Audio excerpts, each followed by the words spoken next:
Ever imagine like waking up every single day with that same discipline as like a 4-star general? What could you get done, huh? That's what we're going to dive into today. We're diving deep into military discipline, how it worked, why it worked, and how we can use it. Our source material is Discipline Equals Freedom by Jocko Willink. If you don't know Jocko, he's a former Navy SEAL, 20 years of service, combat in Ramadi.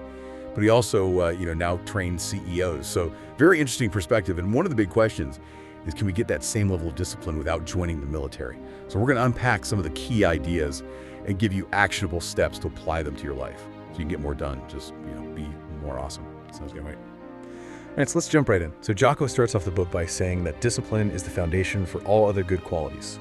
And this makes sense if you think about it, right? Like if you want to learn a new skill, if you want to advance in your career, if you want to be more present with your family, all of these things require discipline. And he contrasts this with the military, where he says, if you lack discipline, you could die. You or your teammate could die because of a lack of discipline. And for us, it's like maybe not that severe, but the consequences of a lack of discipline are still pretty bad. Maybe you don't go on that trip you've always wanted to go on. Maybe you don't get that promotion. Maybe you're not as good of a parent as you could be. So it's still important, even though the stakes are a little bit lower. So then the question is, where does discipline even come from? Like, how do we get more of it? And Jocko's point is that it has to come from within. Like, somebody else can't give you discipline. You can't just, your boss can't push you to be disciplined. It has to come from inside. So he asks a really good question. He says, if you're lacking discipline, could it be that you haven't actually decided to be disciplined yet? Like, you haven't made that conscious decision. So it's really about deciding and committing to being more disciplined. And one of the things that he talks about that I found really interesting is he uses this metaphor of declaring martial law on your mind. And what he means by that is taking control of your thoughts and emotions, not letting them run wild. Because our minds are very good at coming up with excuses. Right? We're very good at rationalizing our behavior. So it's about being aware of that and taking control. And he talks about how discipline is not just about, outward behavior. It's not just about doing what you're told. It's really about mastering your inner world so that you can then take control of your outer world. And he makes this really interesting point that I never thought about before. He says that discipline equals freedom. And I was like, wait a minute, how does that work? Like, isn't discipline about restriction? And what he says is that, when you're disciplined, you actually have more freedom because you're free from the things that are holding you back. Like, you're free from procrastination. You're free from laziness. You're free from bad habits. And so you're actually able to do the things that you want to do. You're able to achieve your goals. You're able to live the life that you want to live. And he's very clear that this freedom isn't just given to you. You have to earn it. You have to earn it through discipline. And that's the antidote to laziness and lethargy. We all have those days where we just don't feel like doing anything. But it's discipline that gets us through those days. And another key concept that he talks about is the importance of self-questioning. And this isn't about doubting yourself or beating yourself up. It's about constantly evaluating your decisions and your strategies to make sure that you're on the right track. And he says that military leaders are constantly doing this. They're always asking themselves, what could we have done better? How can we improve? What are the risks? What are the potential downsides? And so by constantly evaluating and questioning, they're able to stay ahead of the curve and they're able to make better decisions. And I think this is something that we can all apply to our lives, whether it's in our work or our personal lives. We should always be striving to improve. And we should always be asking ourselves, how can we do better? And then he talks about something that I think is, it's a little bit counterintuitive, but it makes a lot of sense. And that is the importance of embracing the fear of failure. And a lot of people, they try to avoid failure at all costs. But Jocko's point is that failure can actually be a good thing because it teaches you lessons, it makes you stronger, and it helps you to grow. And he says that the fear of failure can actually be a motivator because it makes you prepare more thoroughly and it makes you work harder because you don't want to fail. But then he says that there's something that we should fear even more than failure. And that is the fear of not trying, the fear of stagnation, the fear of waking up one day and realizing that you haven't achieved anything, that you've just been coasting through life. And that's a really scary thought. So he's saying that we should use the fear of failure to motivate us, but we should also be willing to take risks. And we should be willing to put ourselves out there because the worst thing that can happen is that we fail. And even if we do fail, at least we tried and we learned something from it. So then he gives us some practical advice on how to be more disciplined. And one of the things he talks about is the importance of taking action. So many people get stuck in the planning phase. They're always thinking about what they're going to do, but they never actually do it. And he says that the key is to just start. Even if you don't know exactly what you're doing, even if you're not sure if you're going to succeed, just take that first step, and then the next step, and the next step, and eventually you'll get to where you want to go. And he also talks about the importance of fighting.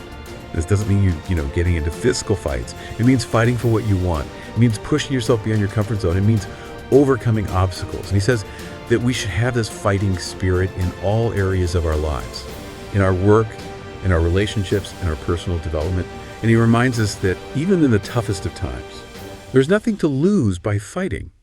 Because if you give up, you've already lost. But if you keep fighting, you at least have a chance of winning.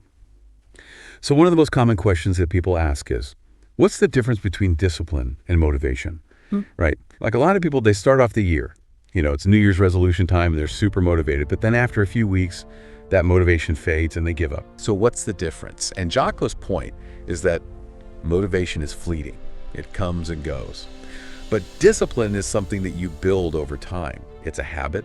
It's something that you do even when you don't feel like it. So if you want to achieve your goals, if you want to live a successful life, you need to cultivate discipline, not just rely on motivation. So now that we've talked about the why and the how, let's talk about some specific things that you can do to be more disciplined. And one of the simplest but most effective things you can do is wake up early.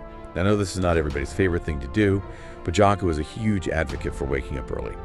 And he says that it gives you a psychological win because you're starting your day by doing something that's difficult, you're overcoming that resistance, and it sets you up for success for the rest of the day. So he has this whole routine that he recommends, where you lay out your clothes the night before, you write down your tasks for the next day, you get to bed early so that you can wake up early. And he says that the early morning hours are the best time to get things done because there are no distractions. It's quiet. And you can just focus on what you need to do. And for those of you who are thinking, yeah, but I'm not a morning person, I just can't get up early. He says that's just an excuse. He says that anyone can train themselves to wake up early. It's just a matter of discipline.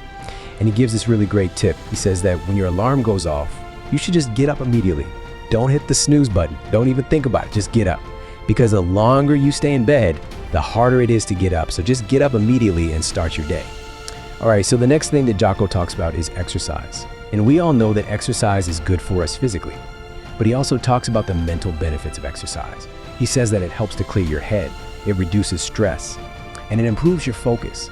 And he gives this really simple advice. He says, just do something, anything. Just get moving. Don't worry about finding the perfect workout routine. Just go for a walk, go for a run, do some push-ups, do some squats, whatever you can do, just get your body moving. And then once you start exercising regularly, he says that you should start tracking your workouts so that you can see your progress. And this will help to keep you motivated because you'll be able to see how far you've come.